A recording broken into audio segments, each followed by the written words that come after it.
It's Michael Watts here, and I'm at Canada House just off Trafalgar Square to check out the Group of Seven exhibition. Come and join me. The Group of Seven, also known as the Algonquin School, was a micro-movement of Canadian painters, specialising in, but not limited to, landscape paintings, inspired by the extraordinary natural beauty to be found in Canada.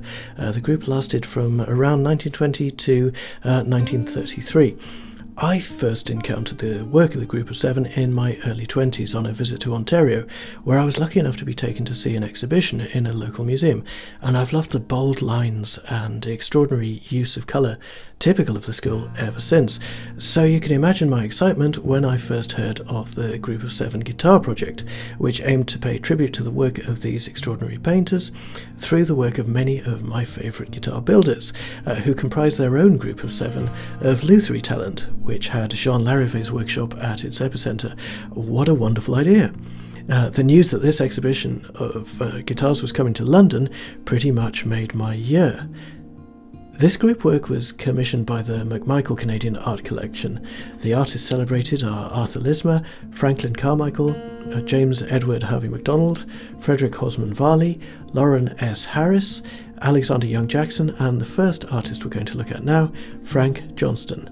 And this is his painting Thunderers from 1922. As you can see, we have an ominous juxtaposition of clear blue sky and a dense and heavy rolling cloud formation with all sorts of sound and fury implied in the movement of the brushstrokes, and it was this and other similar paintings that inspired this wonderful guitar by George Gray. George is a keen pilot, and we see here a view of the Canadian countryside as experienced from the cockpit of a plane through the same blue-grey skies that Frank Johnston painted in 1922. Now, George Gray tends to concentrate on a more traditional aesthetic for his guitars, so this really is a break from the norm. And I was really taken with this small jumbo grand auditorium style instrument. I love the sense of scale in the imagery with the fields and farmhouses down below the clouds. There's a plain inlay on the ebony fretboard and a piece of granite from the Canadian Shield outcrops in the rosette.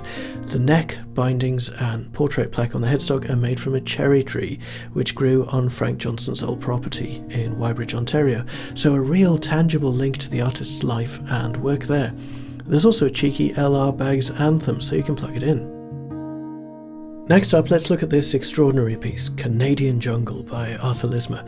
We have a real sense of organic chaos here, strange shapes wrapped around each other over a tree stump, an indication perhaps of nature reclaiming that which man has cut down. And in this stunning archtop guitar by Tony Duggan-Smith, we see a similar idea with the addition of extra zither-like strings on the soundboard and the architecture used to support them. These won't just be sympathetic strings aimed at resonating behind a note like a sitar. These will open a whole new sonic palette. There's a mini humbucker at the neck. I'm guessing it's a Lollo Johnny Smith or something similar, and presumably there's some sort of piezo or K&K type pickup for the other strings on the soundboard. If you look closely, you'll see a human figure there in the spalted wood. I actually missed that the first time around. It was only when I looked at the photographs that I saw that. And the coloured D'Addario string ends actually look quite good too, don't they?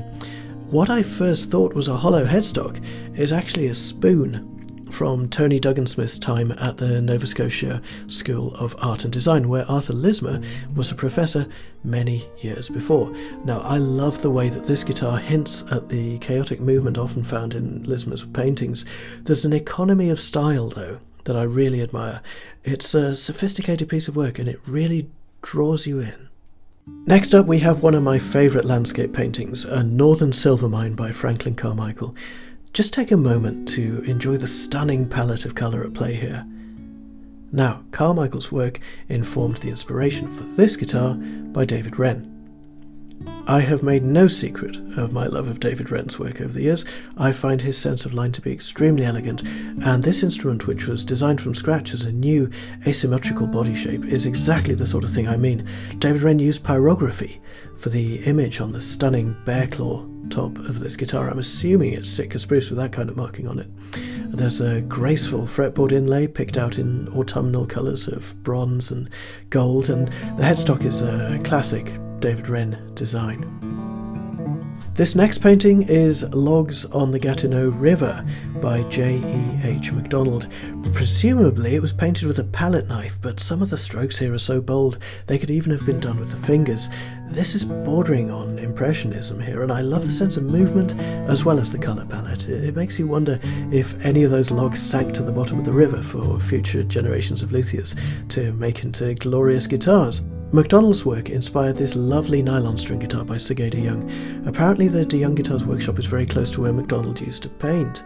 What we see here in De Jonge, as much as in MacDonald, is a celebration of the materials they use, and it has to be said, a complete mastery of those materials. This guitar is made from birch, making it very rare indeed. You can see the intriguing grain patterns on the back and sides. I'm not sure if it's a darker filler that was used here, but it really is very unusual.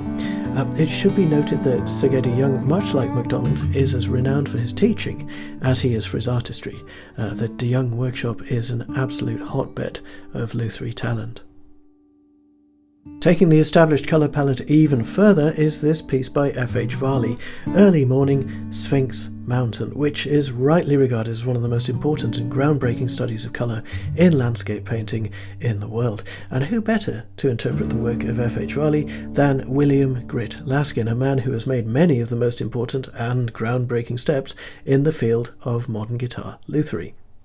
If you're unfamiliar with the work of Grit Laskin, then you owe it to yourself to order his sublime book, Grand Complications, which shows several examples of his incredible work and the process that goes into each instrument.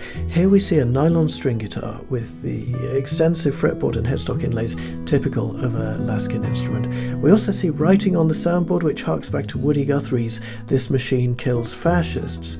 These words are Farley's own devastating reaction to the First World War. For what? And oh, if it were only possible for you people to know what it was like.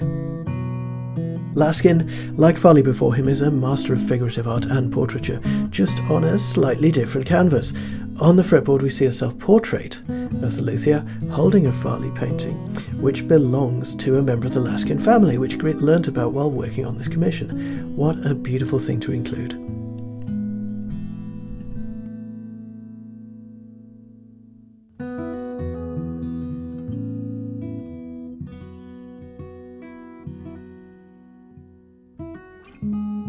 Now look at this. Icebergs, Davis Strait, 1930 by Lawren S. Harris. What a painting. It would no doubt have been very tempting for any other luthier to make a nice Scott Shinnery collection style blueburst guitar with a sort of white centre and leave it at that. However, the luthier in question here is none other than Linda Manzer, and this is one of her upsettingly wonderful Picasso archtop guitars. I mean, what can you say? It's a masterpiece. It's that simple. I've had the pleasure of playing Linda's Picasso guitars in the past, but this goes even further into the realm of sculpture, nature, art, and frankly, the impossible. I'm actually going to shut up now, and you can have a closer look at it.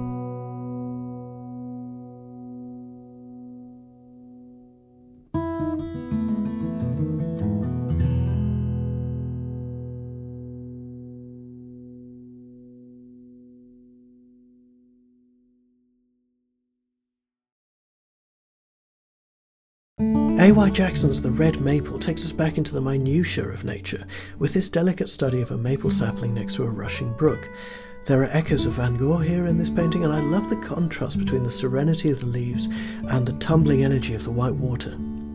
Jackson's work was the inspirational basis of this final guitar in the exhibition, which was made by the man who started what was to become one of the most important groups of guitar builders in this golden age of modern lutherie, Jean L'Arivée. It is impossible to overstate what an impact this man and his work has had in the last 40 years. Outwardly and visually, it's a quieter guitar in comparison to other instruments in the exhibition, but if you have a look inside, there are no less than 5 amazingly intricate marquetry panels on the back.